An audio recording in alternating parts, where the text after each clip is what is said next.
Good day to you. Hope you're having a wonderful day. You might notice something different here. I am trying something different rather than having the King James Version up on the screen while I'm reading the English Standard Version. I thought it'd be better to just, maybe let us be able to see some of God's handiwork while we're reading and studying, and you might notice a little ambient sound too, just something relaxing while we're studying here.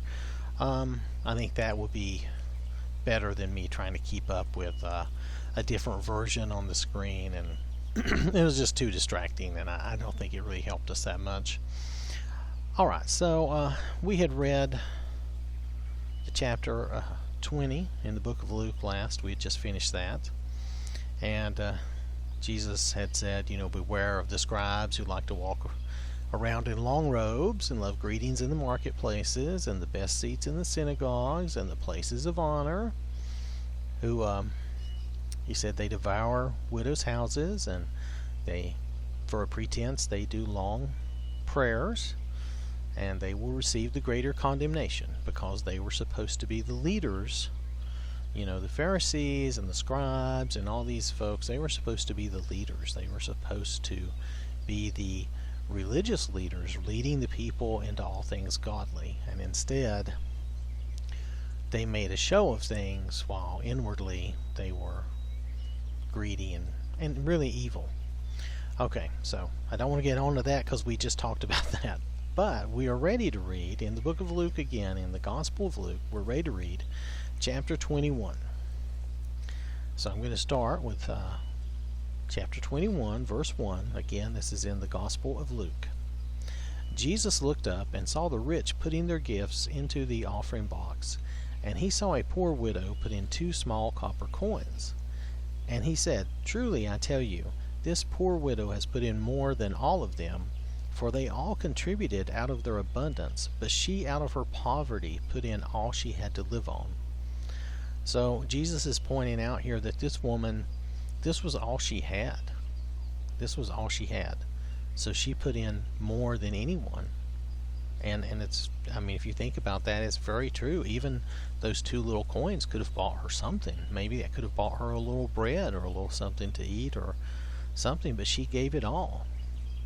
So she gave more than anyone else because she gave all she had.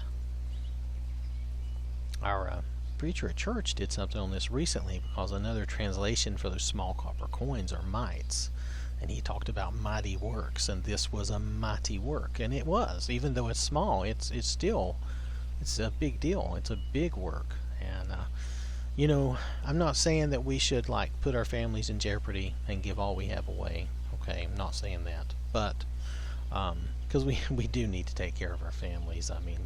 It says in Timothy that people who don't take care of their relatives, and especially their immediate family, are worse than unbelievers. So we don't want to go that route. But we definitely, we all contribute out of an abundance. We are abundantly blessed. We have so much, and I'm not saying that we're doing wrong, but we contribute out of our abundance. It's easier for us, and so we need to recognize when folks are giving out of their lack. Really, we need to recognize that and realize that what we're doing is not as great a sacrifice as what they're doing, and that's just the way it is. I'm not trying to be mean about it, but it's just a fact. Alright, and could we give more? Could we do, and I'm not talking about just money, could we give more of our time? Could we try to make more effort? Could we do more for our congregation? Maybe there's more. Maybe there's other things we can do. So it doesn't have to be money, but this was a good example of someone giving all that they could. Alright, continuing on with verse 5. And while some were speaking of the temple, how it was adorned with noble stones and offerings, he said, now this is Jesus said, "As for these things that you see, the days will come when there will not be left here one stone upon another that will not be thrown down." And they asked him, "Teacher, when will these things be? And what will be the sign when these things are about to take place?" And he said, "See that you are not led astray, for many will come in my name, saying, I am he, time is at hand. Do not go after them. And when you hear of wars and tumults, do not be terrified, for these things must first take place, but the end will not be at once. So, Jesus is saying, don't be led astray, because when Jesus comes back, and he's going to get into this later in this chapter, so he takes some time to answer this question, okay? All that we're going to read is Jesus answering this question. But when he comes back, I want you to understand, there won't be any doubt. He's going to come back, and everybody knows when he comes back. Everybody knows it. So the idea that someone's going to pop up and say, "Oh, I'm Jesus. I'm Jesus. I came back," and you're not going to know about it, or you're going to find about it on TV, or something weird. It's hard to describe, but I mean, the idea that somebody's just going to pop up and claim to be Jesus, I mean, you got to realize they're not Jesus. When Jesus comes back, and we're going to read that as we go through this chapter, everyone's going to know he's going to come back. Everybody's going to see it. It's going to be well known. So, all right.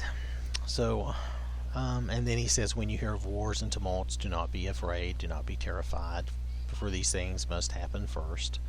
And that's true, and I feel like we see that and have seen that even now.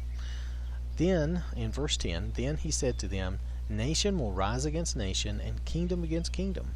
There will be great earthquakes, and in various places famines and pestilences, and there will be terrors and great signs from heaven. But before all this, they will lay their hands on you and persecute you, delivering you up to the synagogues and prisons, and you will be brought before kings and governors for my name's sake. This will be your opportunity to bear witness. Settle it therefore in your minds not to meditate beforehand how to answer. For I will give you a mouth and wisdom which none of your adversaries will be able to withstand or contradict. You will be delivered up even by parents and brothers and relatives and friends, and some of you they will put to death. You will be hated by all for my name's sake, but not a hair of your head will perish. By your endurance you will gain your lives. And this is speaking of, great wars, nation against nation, kingdom against kingdom. There will be earthquakes and famines and pestilences and terrors and great signs from heaven. So, all these things will happen, but before all this, they will lay hands on us. They will, in some countries they already do. In some countries, I'm blessed. I live here where I'm not persecuted. I'm not, arrested and imprisoned for being a Christian and for reading the Bible and trying to study the Bible and share God's Word. But there are countries where that is an issue. So it's something to be aware of, and that's going to happen in the future. It has happened in the past. It happened to the apostles in the past. But it's going to happen again in the future, and it's happening. It's really happening now too in countries like China. It has happened in Russia when it was the USSR especially. So these things do happen and can happen, and we have to basically trust in the Lord that we'll be able to answer correctly, truthfully, and justly. And it's a shame, but some will be delivered up by their parents and their brothers and relatives and friends, and that's sad, but that's going to happen. If you've seen any strife in your own family due to Christians and non-Christians, and I've seen some of that in mine, and I think part of the problem is that some are Christians and some are not, and I think that's part of the issue. That's why there's some of that strife. Not all the strife maybe, but that's why there's some of it. Some people are offended when you bring up God and the Lord, because they don't believe, they don't want to believe, and they don't want to hear about it. But that's a big part of our lives, so it's going to come out of us. We're not even going to be thinking about it, and just we're going to say something in reference to the Bible or to God or to Jesus, and they may be angered or frustrated with it, but that's can't be helped. That's we can't deny who we are. Alright, so continuing on in verse 20. But when you see Jerusalem surrounded by armies, then know that its desolation has come near. Then let those who are in Judea flee to the mountains, and let those who are inside the city depart. and let not those who are out in the country enter it. For these are days of vengeance to fulfill all that is written.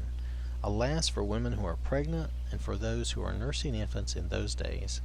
For there will be great distress upon the earth, and wrath against this people. They will fall by the edge of the sword, and be led captive among all nations, and Jerusalem will be trampled underfoot by the Gentiles, until the times of the Gentiles are fulfilled. Now, this has happened. Okay? Now you could say that there's a double prophecy here, I suppose, but in my mind, the way this reads and the way Jerusalem fell, this has happened. Jerusalem fell. If you remember, Israel failed. There was no Israel on the map. There was no country of Israel for a long time. So they were wiped out, and it says they were led captive among all nations. And I believe when Jesus says that, that's what happened initially. But now, they have just intermingled, and they just live. There are Jewish people who live in every nation. They learned to live. They had no nation of their own, so they learned to live in the nations that were there, that they were in. So, and it says Jerusalem will be trampled underfoot by the Gentiles until the times of the Gentiles are fulfilled. I'm not sure when that time will be, because that leads into the next part that Jesus is going to talk about.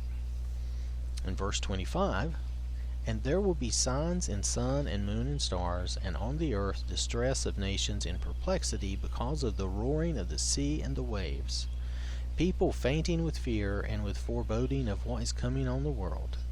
For the powers of the heavens will be shaken, and then they will see the Son of Man coming in a cloud with power and great glory. Now when these things begin to take place, straighten up and raise your heads, because your redemption is drawing near.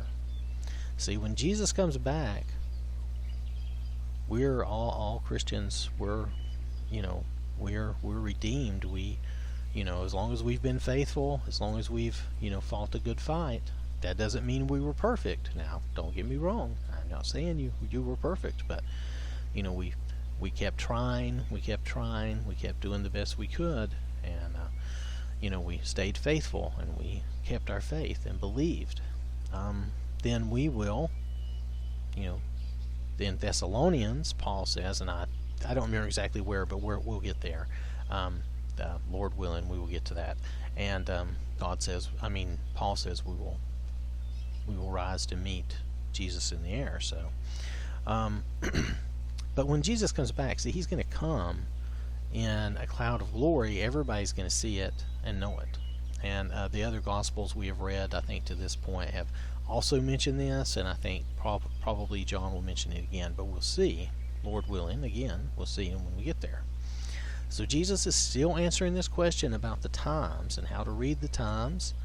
And so in the next verse, 29, he continues on, and he told them a parable.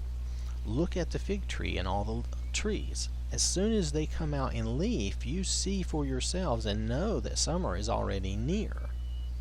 So like when we see these signs in the sun and the moon and stars, and the earth is distress, and on the earth distress of nations because of the roaring of the sea and the waves, people fainting in fear with the foreboding of what's coming on the world. That sounds kind of like the way people are now, being afraid of global warming and thinking the earth is going to end, and they've scared the younger generation into thinking they have 10 years left, so why bother to do anything? I mean, that's craziness, but nonetheless, this sounds like we're heading down that path. Maybe we're not there yet. The Lord may still take another 1,000 years to get here. I don't know, but it just sounds like we're heading more and more that way.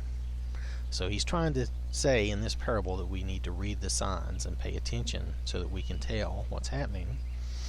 So, again, in verse 30, as soon as they come out in leaf, you see for yourselves and know that the summer is already near. So also, when you see these things taking place, you know that the kingdom of God is near. Truly I say to you, this generation will not pass away until all has taken place. Heaven and earth will pass away, but my words will not pass away.